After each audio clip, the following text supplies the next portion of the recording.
I'm live. We'll wait and see until I pop on over here on YouTube. Hello, Sneezer, who is here, and maybe someone else. Is it me? Is it?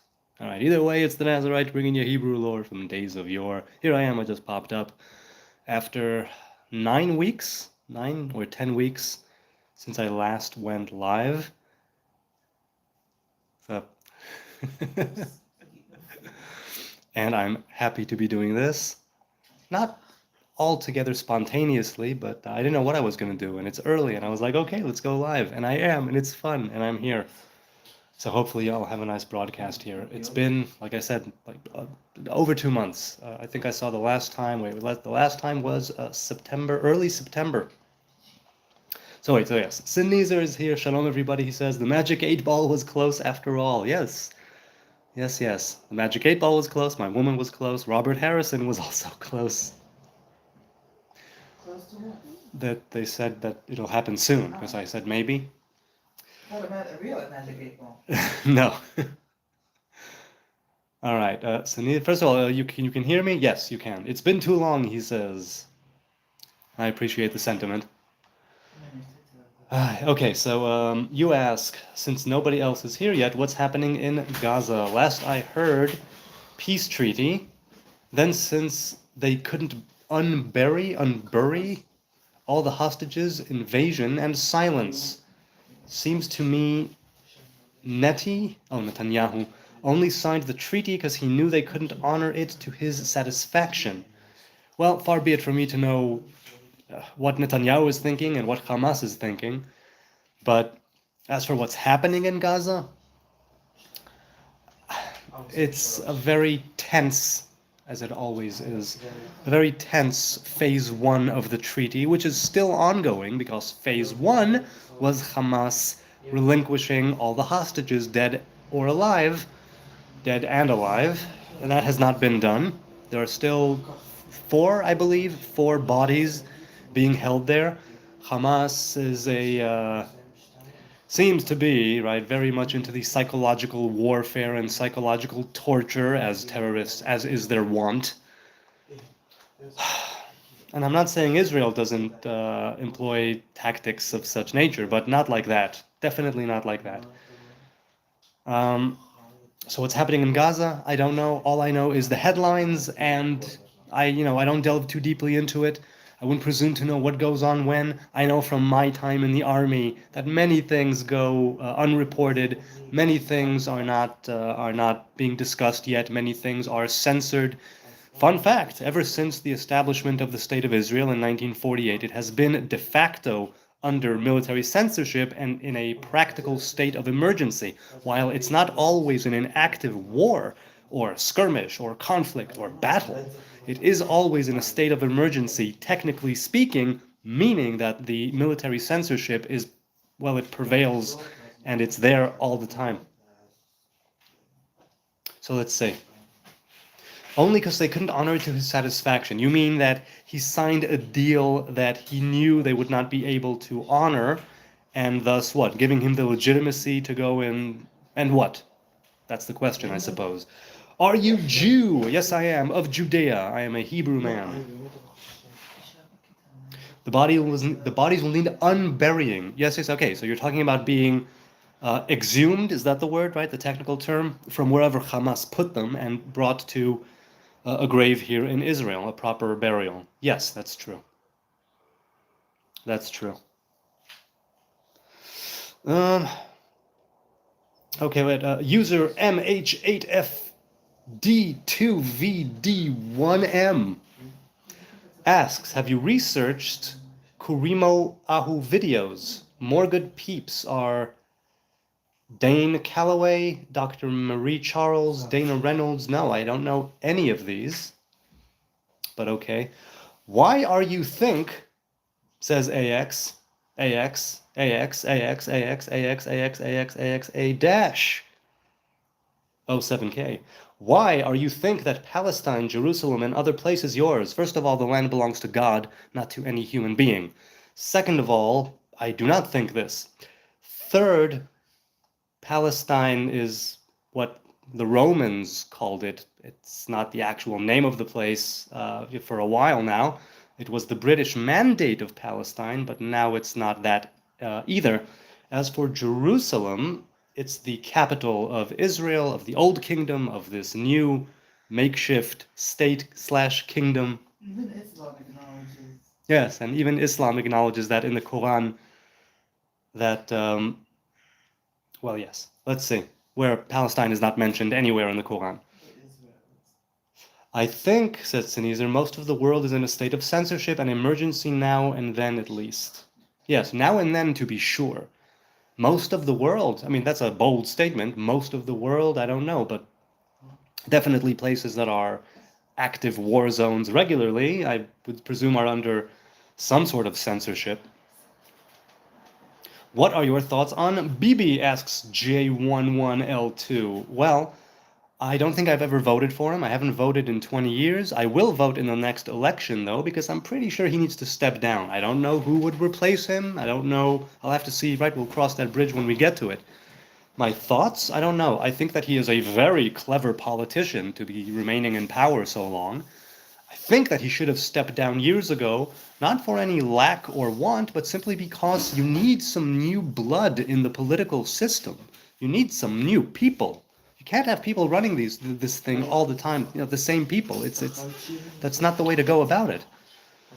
I think that he is doing a few things that are downright wrong, a few things that are right, but I don't know enough about the political system. I don't know enough about his look, I know that politicians lie, right? They use the truth to tell lies. That's, they really, really do. And politics is a dirty game. I think that Bibi does truly care about the people of Israel, the state of Israel, but my thoughts are that he needs to step down. Sneezer says, no, they are under the building. They are under the buildings as IDF leveled. No, that's not always the case. There was something just last week of a body that they took out of a building, put it in the ground, and then pretended that they located a body and called the Red Cross. So no, not all of them are underneath the rubble that is Gaza. Some of them definitely were. Some of them do require excavation, right? But some of them apparently were in buildings where Hamas knew exactly where they were, and they were just playing a mind game, right? They're just playing their dirty, dirty games.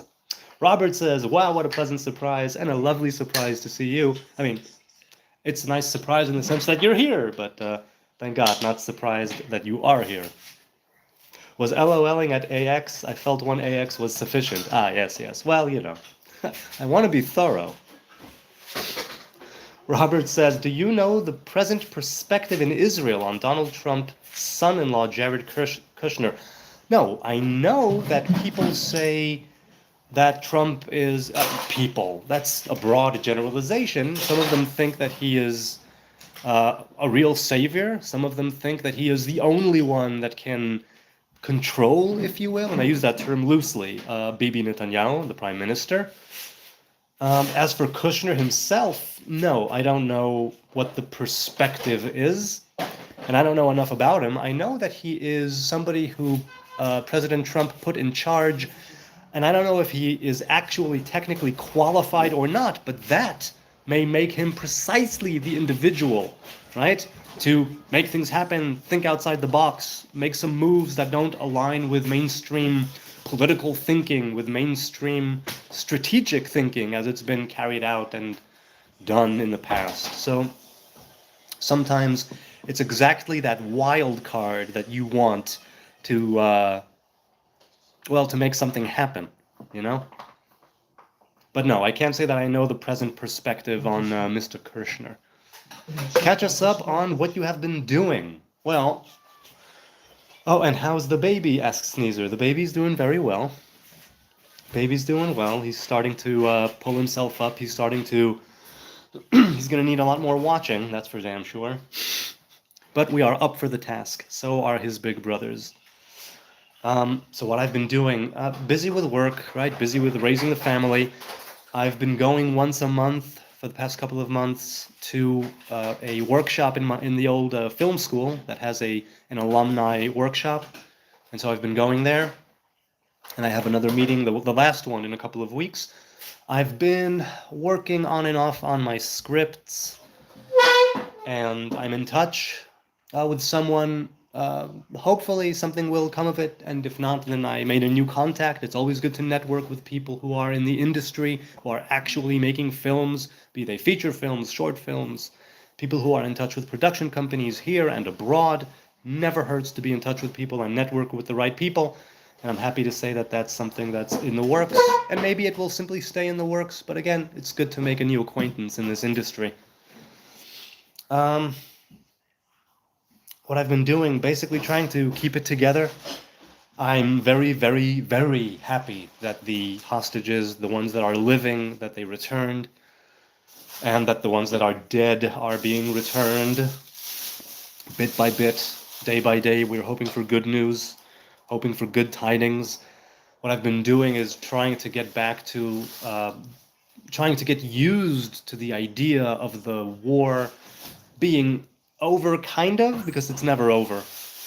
There are only sort of periods of relief, but it's not going to be over until the terrorist groups around us are eradicated completely, and the people de-radicalized on both sides of the fence, here and there, and then we can start building real peace, right?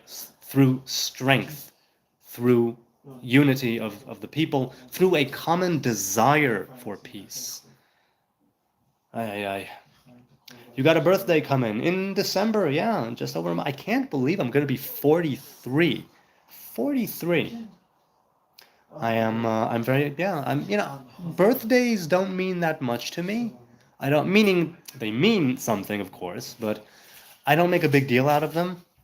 I know a lot of people do, people in this household as well, but I never really made a big deal out of it, and maybe, again, that's to my fault, to my detriment, that I don't make a big deal out of it, because it causes me to not celebrate those who are worthy of celebration, even in this very house. So, I don't know. I should probably focus more on days of birth. Now, funnily enough, the only time that birthday, Yom Huledet in Hebrew, is mentioned in the Torah is in relation to Pav'on, the Pharaoh, where Joseph is in the dungeon, right, in the prison, in the brig, with the baker, and with the person who used to offer Pharaoh drinks, two ministers who used to wait on him, and that's when birthdays are mentioned towards the end of Genesis. Do you think the truce will actually last? Says Robert Harris. Asks Robert Harrison. I would love it if that would be the case. I would be thrilled. I would be so happy if we can truly rebuild, bury the hatchet. Look, the Germans. Let's take the Germans, right? They tried to annihilate and take over the world, and that was less than a century ago. World War I, World War II, and now they're buddies. They're part of the EU. Israelis go there all the time. Israelis relocate there. And there's a law in Germany where you can't deny the Holocaust. They've turned an entire new leaf over. Japan, likewise, imperialist Japan was all kinds of messed up, like much of the world is, but after World War II, it was de-radicalized, and look, Japan is a thriving society by, in my estimation. I don't know much about Japan, granted, but it's not imperialist Japan. From thinking that the emperor is God to now, well, what they are now, that's quite a shift, it's quite a change, and it only shows what you can do, right, when people are willing to let go of certain aspects of the past, not entirely, because we need to learn from the past, but to let go of certain aspects and make a commitment to move forward in a forthright manner, right? The straight and true, as dramatic as that may sound. ברוך אתה אדוני אלוהינו, מלך העולם, שהכל נהיה בדברו. Even lasting this long is almost miraculous, said Sneezer. Yes, I'm inclined to agree. I'm inclined to agree. And may it grow, may it thrive, may the truce become a peace agreement, and may the peace agreement spread all over the world, right? Peace. We need peace. We need peace like we need oxygen. Hi, Robert says, why do you think the Most High allowed King David to perform Levite duties being from Judah? Well, look, he's not the only one. There have been people who, let's say Moses, who was a Levite but not a priest, who was performing priestly duties in the first 8 days? No, in the first 7 days of the temple, the tabernacle, rather, right? Being erected, and he was the one who acted, let's say, as a high priest for that time. And then the actual high priest Aaron and his sons took over, and they were anointed, and that whole thing, and they were anointed by Moses. So the reason why, right, or Elijah, who was a priest, was alive during the time of the first temple. And ever since the first temple was built, or rather, ever since the people of Israel came through the Jordan River with the tabernacle, and it settled in the Gilgal, across the river, ever since then, it was unlawful and not allowed to build an altar that is not an altar for God in the tabernacle and later the temple. However, we know that Elijah the prophet, with the standoff with the priests and prophets of Baal, pardon me, he built an altar on Mount Carmel, or rather, he repaired the one that was tarnished and made and broken, and he repaired it, he remedied it, and that whole thing, and right, the Eliyahu at Mount Carmel, Elijah at Mount Carmel built an altar, and that's because there are times, right, some rules can be bent, others can be broken, and a prophet can, for a time, be able to bend a rule or break a rule in order to facilitate a unique divine revelation, shall we say. And so Elijah was allowed to build that altar at Mount Carmel, and David was allowed to perform certain duties. Shmuel, who was a Levite, was also allowed to perform certain priestly duties.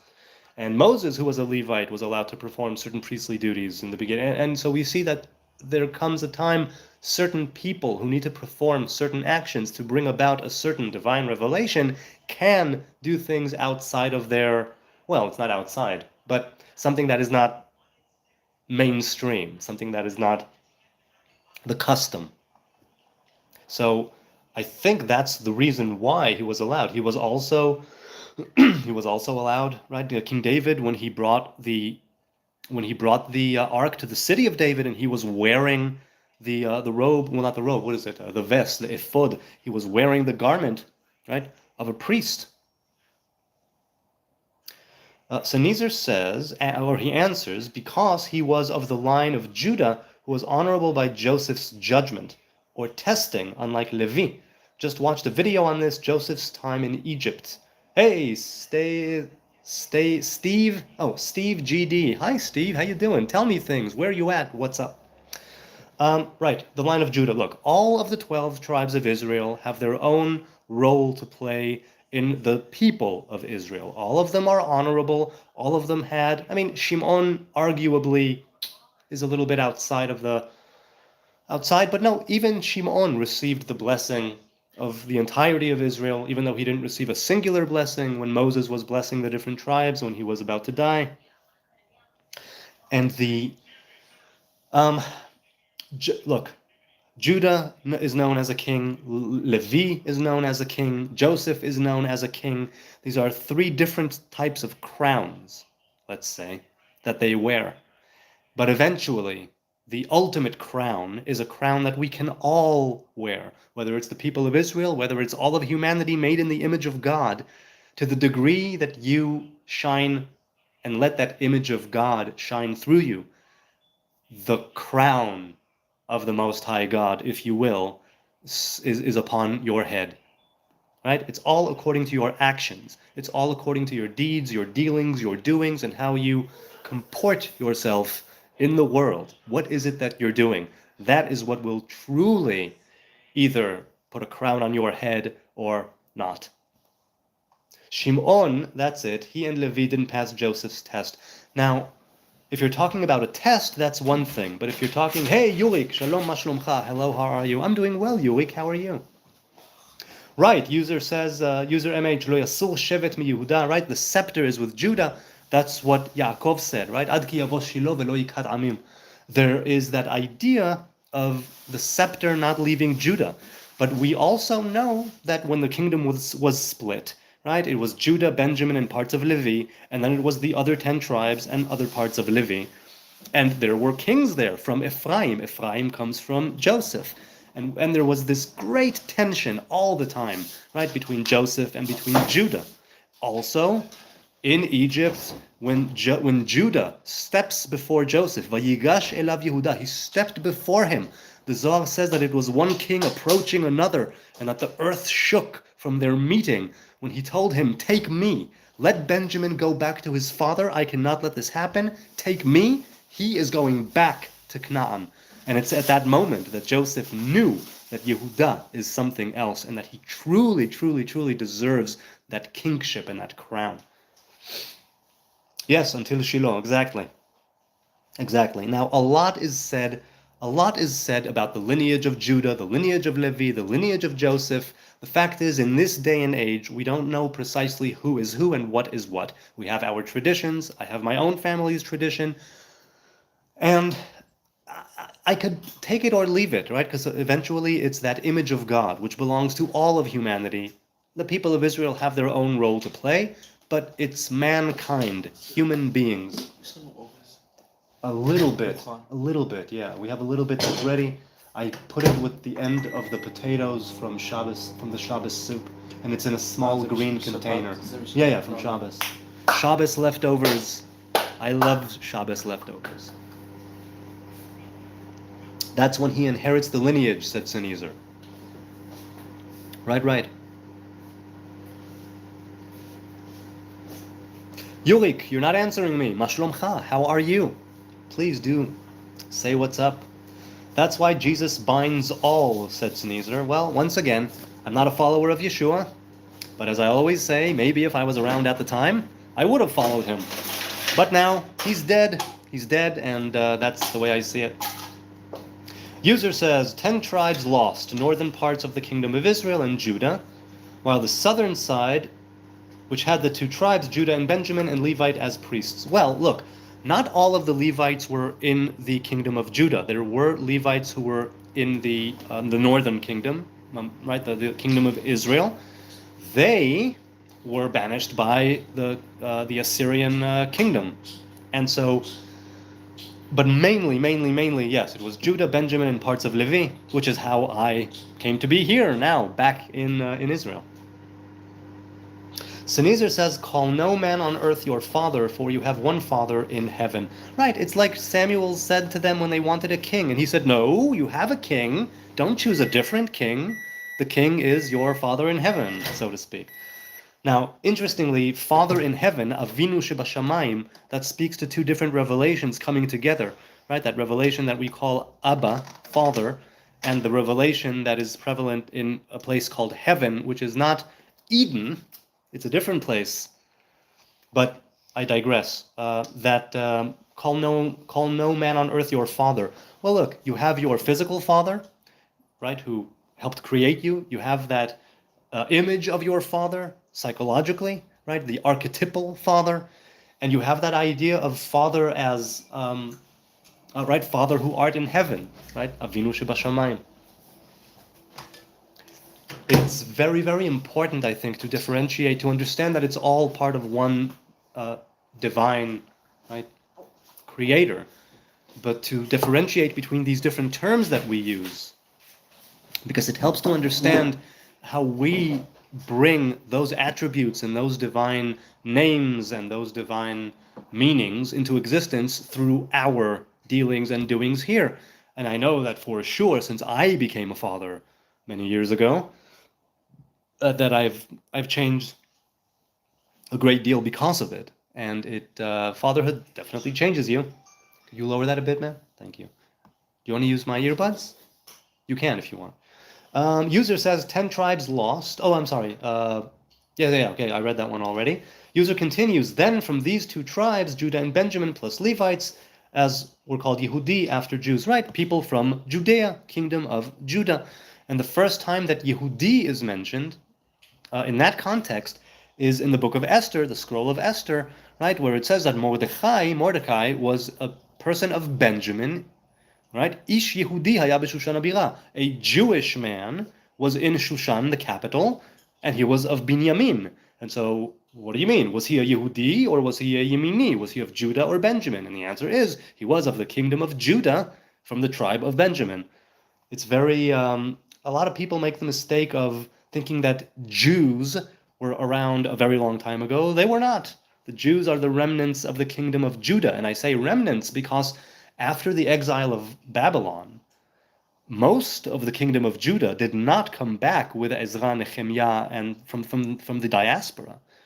The people who came back to build the second temple, and the people who came back when the second temple was built, the people who took up Koresh, Cyrus the Great, right, king of Persia, who vanquished the Babylonians, the people who took him up on that offer, he was called Messiah, incidentally, anointed one, they were not many. They were not many at all.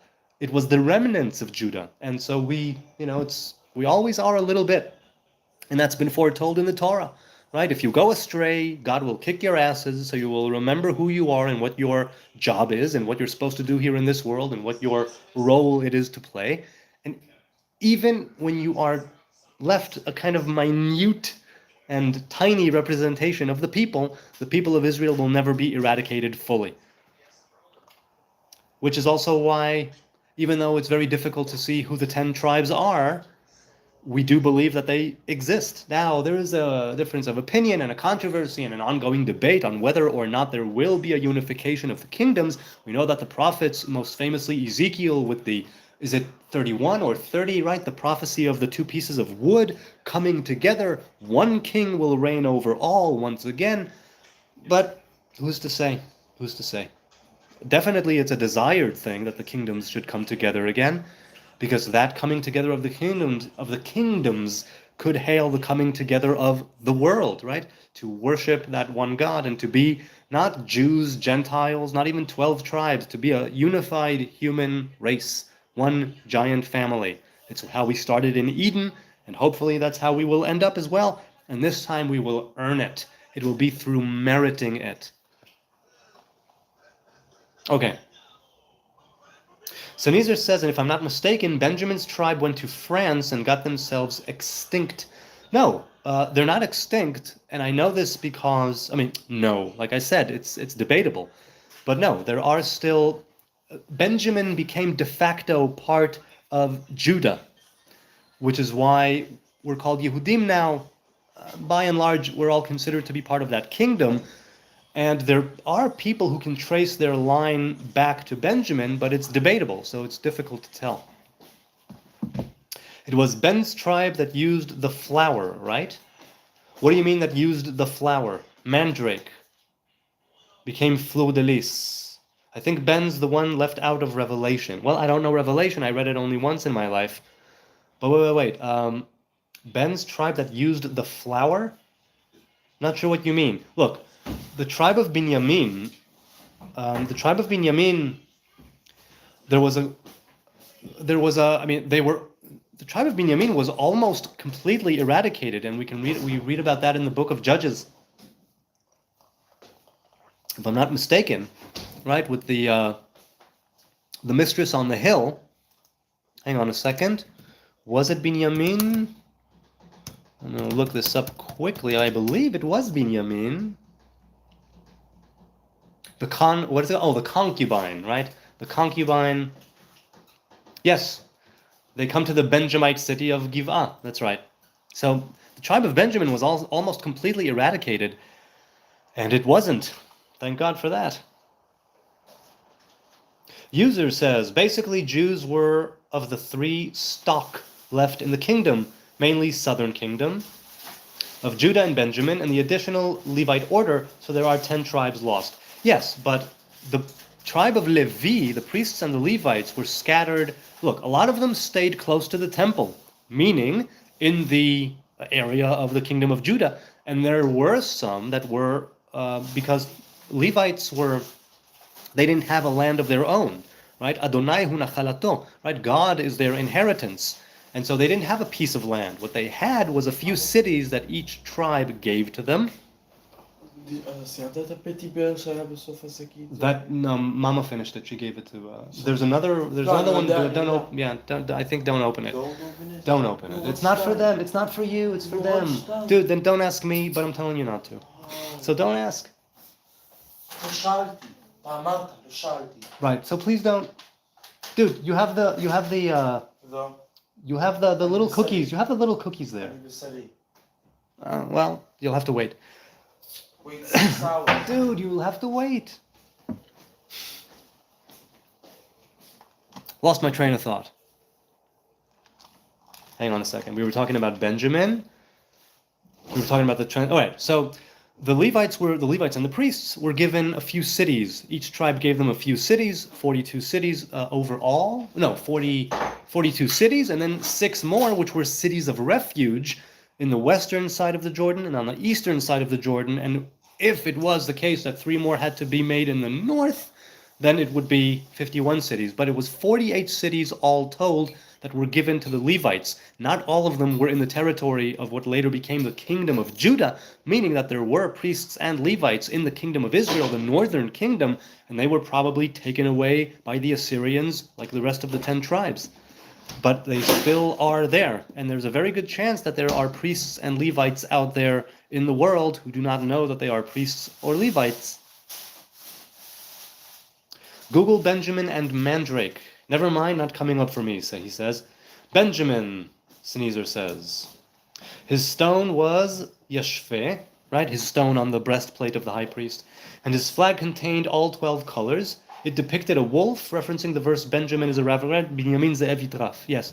It's also why the symbol of the military badge of the area of Benjamin is a wolf, the IDF military badge. Reuven was the mandrake, went to France, became fleur-de-lis. You know, that sounds familiar, but I can't quite pinpoint where it connects for me. User continues, in the ancient Greeks, a lot their gods were based of prophets of the Israelites, as some of the lost ended up in ancient Greek and became high in their society, etc. I read on it somewhere. It could very well be. It could very well be that these 10 lost tribes were lost physically, outside of their home and the land of their ancestral home, and lost in the sense that they don't even know that they are of the tribes of Israel. But because they are of the people of Israel, there might be something about them that would cause certain attributes or ways and means to let's say bubble up to the surface. And I know that Jews are accused throughout history of being not integrated enough, too integrated, right? Being poor, being rich, whatever it is, right? The anti-Jewish sentiment has a lot of the anti-Israel sentiment has a lot of wears a lot of different masks and personas. But one of the things was that the Jews control everything, right? The Jews control the media, the Jews control the world, the Jews control the banks, the Jews control this and that. And that's, right, something like that, where they became, what did you say? They became high in their society. So I'm saying, based on the way that Jews are viewed, could very well be that that was the case. And what, of course, would later on feed into that narrative. So Neither says, no, they are lost as in hiding, maybe forgotten themselves. Yes, right, something like that. Something like that could very well be. By the way, I'm having so much fun right now. It's just 34 minutes. I'm having so much fun. I really would like to go back to broadcasting on a regular basis. This is a lot of fun, and I thank you for being here with me. User continues, ancient Greek is just an example. A lot of the tribes dispersed into other peoples, yeah, and blended culture and melded into those other nations, right? Correct. But if you study deeply, you can see remnants of the kingdom. That makes sense, right? It makes sense. Sneezer says the lost tribes all got integrated into Japheth, or Yefet, the Europeans. Those who know organize and then control. Most have no clue. Well, what do you mean, those who know? Those who know that they are of the people of Israel? Because I know, for instance, there's what's called the Anusim, right? People who were, let's say, under pain of death, forced to convert. And they still kept their identity a secret. The Sfaradim, right, or people from Spain, right, the Jewish Spanish diaspora is very well known for this. Ah, yeah, there you go, Sephardim Jews. Sephardim Jews were persecuted in Spain, right? Also Portugal, right? Yes, yes. I mean, the expulsion from Spain took place in 1591, was it? No, 1491. In the 1490s, there was the expulsion from Spain. Most have no clue, and they tend to hold a grudge. Wait, I'm sorry. They tend to hold a grudge against the Jews, right? Hey, Water Dark 6669 is here. Shalom to you. Hope you're doing well. Tell us some stuff, Water Dark. What's up with you? How's life? User continues, Japheth, European. Where's the proof for this? So I know that there's a tradition that says that Yefet is correlated to Europeans.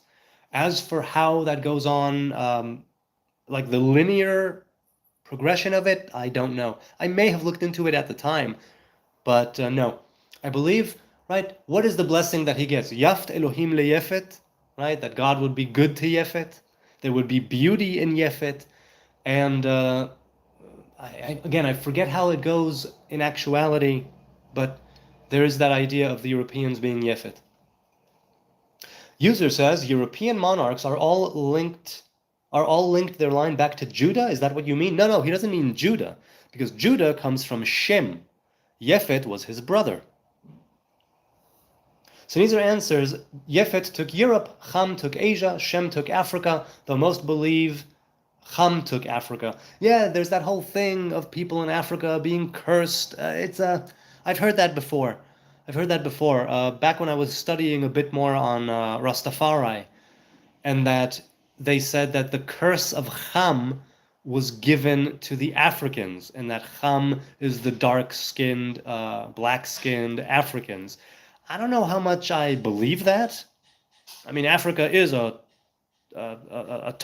war-torn continent, and but I mean, if you look at slavery, because the idea is that it's cursed, right? Eved avadim yihiyeh le'echav, that he should be a slave to Shem and Yefet. But slaves come from all over. Slavery still exists and has always existed. Some people tried to eradicate it. The British Empire succeeded in a wonderful and amazing move to lessen slavery, right? And slave labor and slave trafficking, and good on them for doing that. What a sacrifice. But it still goes on. And so to say that slavery equals Africa equals Ham, I don't know if I buy into that. Again, so much time has passed, and so many nations have been conquered and freed and reconquered, and it's difficult to know who's who and what's what. The people in the Talmud, our sages, said that Sancheriv, king of Assyria, came and mixed up all the nations, and ever since that time, you can't really know who's who and what's what. If you have a very strong tradition, you could stick to it, but it's very difficult to know who the nations, let's say, are. Israel knows who they are. Of course, some people say that Israel is not even the real Israel. And to that I always say that even if we grant the fact that the modern-day Jews are not the real Israel, they keep to the Torah, and they worship the one Hebrew God, meaning that they are converts, which makes them 100% Israel. Who said? Source? Sneezer said me. This gets thrown around and makes no sense. No old books say this, said User. It's modern-day nonsense. It's actually the Asians who are cursed. Oh, okay, so you're considering the curse of Ham to be Asia. How come? I'm curious. The dark skin equals Ham, I think, came from a mistranslation or assumption. Yeah, could very well be. There are many, many mistranslations and assumptions that are made that find their way into canon and into tradition, and then it's just accepted as the mainstream. None of that makes sense, said User. If we stick to credible sources, it is clear. Well, that would raise the question of what you consider to be a credible source. I'm sure there's a lot of controversy and debate about that very idea. User, who do you consider credible? Right, exactly. Sneezer asked, who do you consider credible? Every man lies. Yes, and history is written by the victor, right? And Corsican slave trade and Barbary slave trade too, and more. Yeah. There were many slave trades and ongoing slave trades I know in the Arab world. I don't know if the entire Muslim world, but in the Arab world, it's still prevalent. A lot of old books got burned, said Sneezer. Misunderstandings, he says. Yes, misunderstandings that become sort of truth when you don't have what to challenge it with, and when you don't have something to push back against it. Right, you can fool some people sometime, but you can't fool all the people all the time. And there are times in history where a lot of people are fooled for a lot of the time. Not to say that I hold some truth, God forbid. I wouldn't say that. Mostly those that disagree with history as told by the victors, of course, right? Yeah, that's basically what I'm saying. User says, so why are they still in archived forms? Wait. I mean, right now you're having I'm assuming that you're talking to Sneezer here, because I'm not sure what you're going with here. Also, have you studied Anatoly Fomenko? The entire chronology is off. Right, makes sense. Again, so many wars and so many conquests and so many histories being erased from existence like a 1984 nightmare. Sneezer says, I'm talking about the ones you can't find, for example, that may suggest Ham went to Asia. And he continues and says to user, yes, I know we are in Satan's little session, or only recently out of it. Having regular black tea this evening, by the way. User says, Anatoly Fomenko's work is a great insight. Not saying he's correct or not, just he's a good ellipsis. He is a good ellipsis. I'm sure he is. Season, yeah. Makes sense. Let's see. There were a couple of comments that came in recently-ish. My brother says, Shavua Tov, good week. I haven't gone live in forever. Yeah, my brother Sean used to go live as well, and I liked his lives. I interviewed him in my old channel. We had a lovely discussion. God, I wish I'll get those videos back. Come on, YouTube, do me a solid. Give me my videos back. Come on. One strike and I'm out. Wasn't even my fault. Okay. Carlo says, by any chance, do you go on morning walks around the neighborhood where you live? Well, back when Pinky was alive, I used to walk her every day. Reason I ask, he says, is because I watch various channels that take people on a virtual walking tour around where they live. If you're up to it, film a walking tour featuring places you feel like sharing with your viewers, but whatever is convenient for you. We're always glad when you drop a video, he says. Thanks, Carlo. Look, back when I was in the Netherlands 5-6 years ago, I said to myself, oh man, when I get back to Israel, I'm going to go here, I'm going to go there, I'm going to go live in different locations, and it's going to be awesome, and I never did it. Now, it's not that I didn't broadcast at all. I got into a habit of broadcasting sometimes, a couple of times a week, sometimes almost every day, from right here, from this table, and I still want to do that, and that's not a bad idea. It's a nice suggestion. Maybe I'll do it. In the neighborhood, there's not much going on as far as I know, but I would love to walk around more. I think the last time that I walked somewhere around Jerusalem and went live or recorded something was when BMXers with dreadlocks wanted me to go and check out the Yod Hey Vav that is written on the wall of the city of Jerusalem, right, of the old city. That's right. There's the short and there's the longer video, and it's in the videos. If you look it up at the Gate of Mercy. If you search on my channel for Gate of Mercy, you'll be able to find that video. I think that's the last time I really went on a specific mission, right, or a short tour of around the old city of Jerusalem. But that is a nice suggestion. Maybe I will take him up on that. Ariel says, was wondering when you might pop up again. You will go live again exactly when God chooses. Hope all is well, bud. Yes, indeed, all is well. And Gandalf, right? A wizard is never late. A wizard is never late. Tonight, said my woman. She said that yesterday. Well, they were close. Blessings again from Oklahoma, Seek Truth says. Hope all is well, James Bong says, looking forward to another live. I'm very happy that I went live. I am. It's a lot of fun. Okay, let's see. Korean Baby Life said, save me, Mr. Hebrew Nazarite. Aaron Reuven and Yom Tov are good men. Now, I'm not sure what that means. I'm not sure if he meant Rabbi Yaron Reuven or Aaron Reuven, and I don't know who Yom Tov is, but I asked him, what do you mean? And save you from what? And he didn't respond. So I don't know. Hello from East Coast Canada, said Dakozo. East Coast Canada. Let's go back to the live here.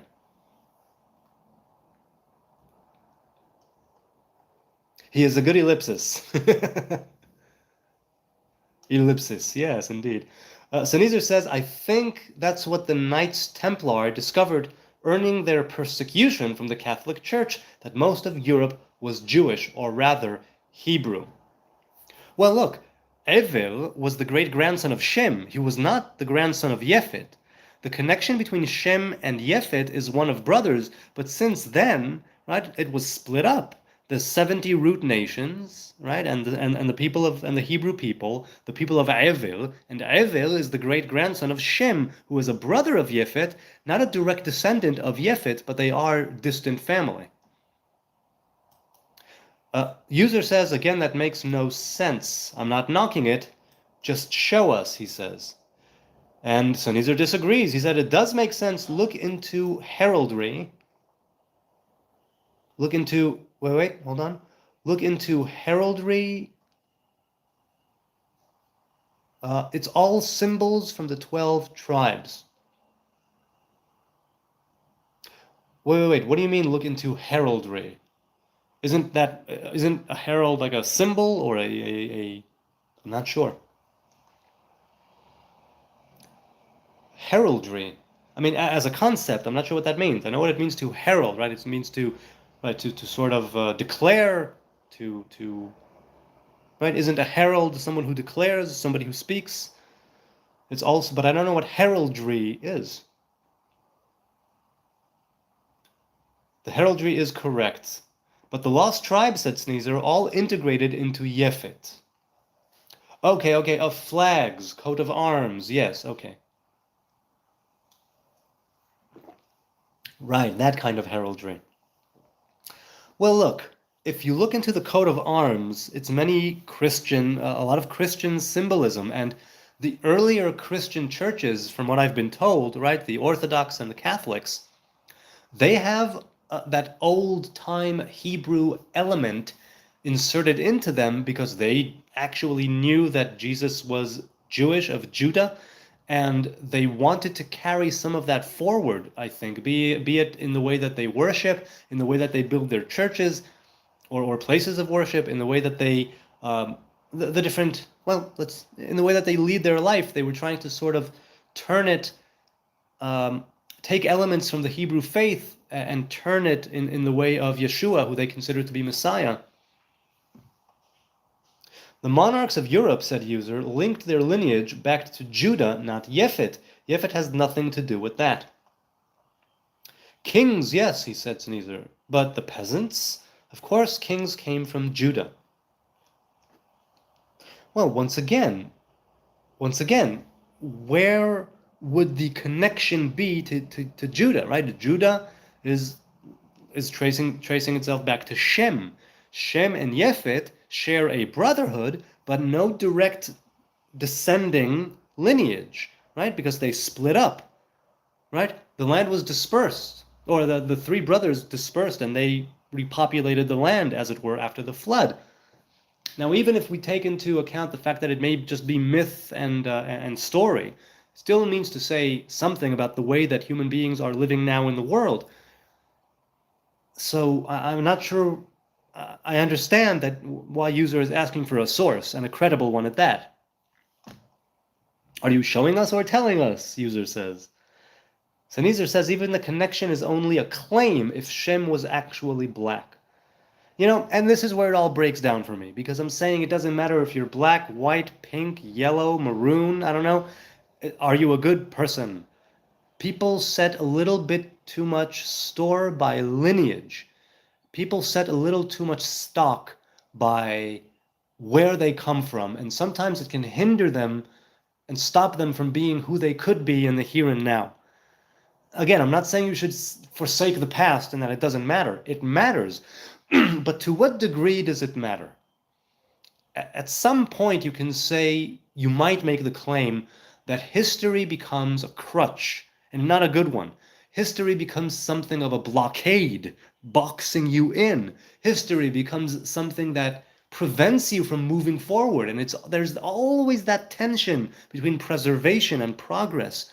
And with so much history lost, and so many kingdoms lost, and so many peoples intermingling, and it's difficult to know what to do, which is why moving forward along with your tradition, sure, but moving forward is paramount. It really is. Now, right, there's that line, Chadesh Yamenu Kekedem, renew our days as of old, or renew our days as in the east, right, east of Eden. But, right, all of this, because we don't know, right? I don't think Sennheiser knows, I don't think I know, I don't think user knows, like, for a fact, provable fact, that this is the way it went down, everybody else is wrong, here's what I have to back it up with, right? We have claims and contentions, theories that can be put to the test. I don't know, and maybe things will come that will make sense of it and bring order to the galaxy, but until then, all we have is ideas, right? Certain traditions and ideas. And the question is, as always, now what? How much stock do we put by what happened? How much stock do we put in the history? How much stock do we put in lineage? It is important, yes. How important is it really? Where does it break down? Where does it stop? Where does its importance stop?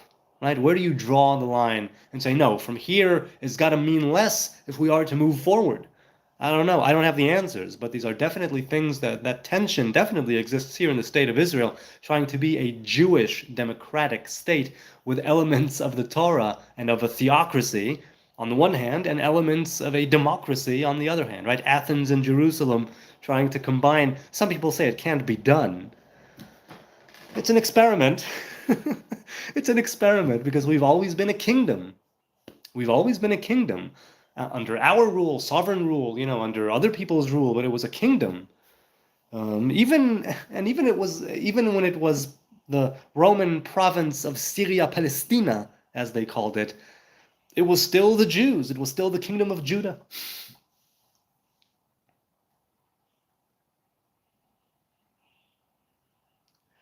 Of course, Sennheiser says they'd need to keep the black down so they'd never know. If Shem was actually black. Okay, so you're saying that you don't know which of the brothers is black? You don't know which of the brothers went where? You're saying they intermingled and diversified. Yeah, that makes sense. Over the course of history, and these things happen. User says there were heathens and gypsies and way more. Not everyone is Europe, or of Japhet or Judah or whatever. It can't be just so one-sided. Yeah, I'm inclined to agree that after such a long time, and definitely with, let's say, the Jews and being able to accept converts, you get an intermingling of different people, different backgrounds, different blood, different genetics, different histories, and they carry that with them into the tribe of Israel, the tribes of Israel, right, into the kingdom of Judah. After the flood, there was only the three. Right, that's according to the Torah. If you take Torah as actual history, that's one thing. If you take it as allegorical, as myth, as a blueprint of creation and of our job and what we're supposed to do in it, especially those early Torah portions, then that's a different story. User says, what is there were there were all black or white or all Chinese, do you have to justify race theory using biblical narrative? So, so look, User and Sneezer are going back and forth, and I hope that they'll be able to reach some sort of agreement, if not a conclusion, because this channel, as far as I'm concerned, is all about, first of all, finding some common ground and working from there. It's like debate is welcomed and all that, and I hope that we can all find some common ground. 3 races, 3 brothers surviving, it's obvious. What if all brothers were black? Or all were white, said User. These are colors. That doesn't make sense, he says. Exactly. He agrees with him. It doesn't make sense what you're saying. We're all one family. Sneezer says, of course it can be done, but not under warring rulers. Yes, may war and bloodshed be taken away from the world, even right now at this very moment, as a precursor to death being vanquished. Right? The last enemy that shall be destroyed is death. Ubilah hamavet lanetzach, it says in Isaiah. Death will be taken away from the world. It came when we partook of the tree of knowledge of good and evil, and it will be taken away when we partake of the fruit of the tree of life. I'm reasonably sure Ham went to Asia, Shem to Africa, said Sneezer. Robert says, sorry, I'm back. See, that's what commas are good for. Sorry, I'm back, or sorry, I'm back. I'm just busting balls. User says there are 10 lost tribes. A lot of the world could be of Israelite descent. Yes, precisely. Although Moses says, you are one of the smaller peoples, right? It's not from your great numbers. It's not because of your great numbers that Adonai chose you. You are a small people. Most of it even. He agrees. Until Shiloh comes, listen.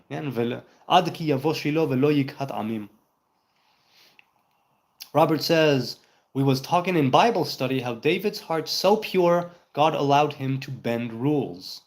King Saul not permitted to perform Levites' duties. Right, so some people are barred from performing certain duties. Right, a Levite can't do the job of a priest should not do the job of a Levite, and an Israelite should not do the job of the people of the priestly tribe, right, of the tribe of Levi, because we all have our role to play. Right, the left, the right, the center, we all here are supposed to facilitate and bring about this divine revelation in the world. And it's in the same way, let's say, that a tomato plant does not grow cucumbers, because a tomato plant that's its job, to grow tomatoes. And we see in part that this is why, speaking of vegetation and agriculture, that we have the commandment against kilaim, against putting, raising fruit and vegetables, not fruit, the putting together two different right, keeping vegetation separate when you sow the seeds. So King Saul was not permitted to perform Levites' duties. Yes, but as we know, Shmuel the prophet, after the battle with Amalek, he's the one who then goes and makes the offering. Or rather, let's put it this way. Saul made the offering, but Shmuel was kind of ticked off about that. Because he told him to wait. He told him to wait. Robert says, when will I hear you doing a video on your second Brit HaChadashah reading of Gospel? I don't know. As I've said many times, I'd like to reread the Gospel. Maybe I don't know if I'd like to reread the whole thing, but I definitely would like to reread the Gospel. It's been, just close to an hour. I think it's a good time to say goodbye right now. I think I will. Thank you so much for being here. I deeply appreciate this conversation, all of you people, those watching now, those watching later, those who showed up and left, those who showed up and stayed. I do, the subs, the likes, the views, the comments, the questions. I don't take it for granted that you take time out of your day to watch live, to watch it, the video or the live stream. It means a lot to me. I think that it's awesome, and I hope that I'm providing at least a tiny, tiny bit of value even if it's only in facilitating this dialogue between user and Sneezer. It is so much fun to do this. I want to keep doing it more. I hope to do it more. I'm sorry that I was gone for like 9 or 10 weeks. That's not cool. I should go back to broadcasting more regularly. I enjoy it so much. I hope that it's coming through the screen, right? How much I'm enjoying this. It's raw, it's live, I'm here, and it's wonderful, and I want to do it more. And even if, let's say, it's just me blah blah blahing, it's still us here making a connection, talking some Torah, learning some history, right? Bringing things to the surface, discussing, right? Discussing history and discussing Torah. It's a lot of fun. It truly is a lot of fun. And as always, just so it doesn't stay in the ether of whatever, of the intellect, let's bring it right here down to creation. Let's bring it down right here. All right, so we started off with talking about Gaza and about peace and about the dead and the hostages and a peace agreement, a truce. So let's bring it down to creation, all of this right now. Join me in a very quick prayer of peace that will prevail and spread throughout the entire universe, really.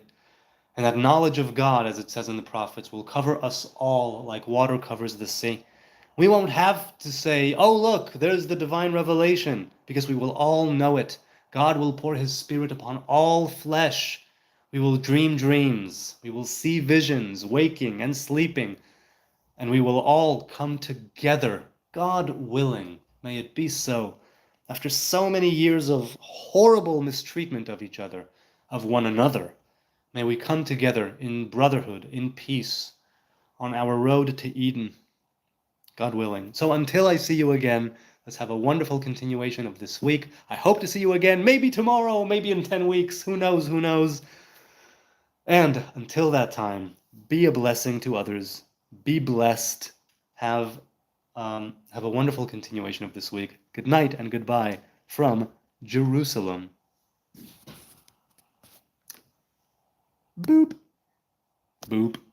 Bye-bye.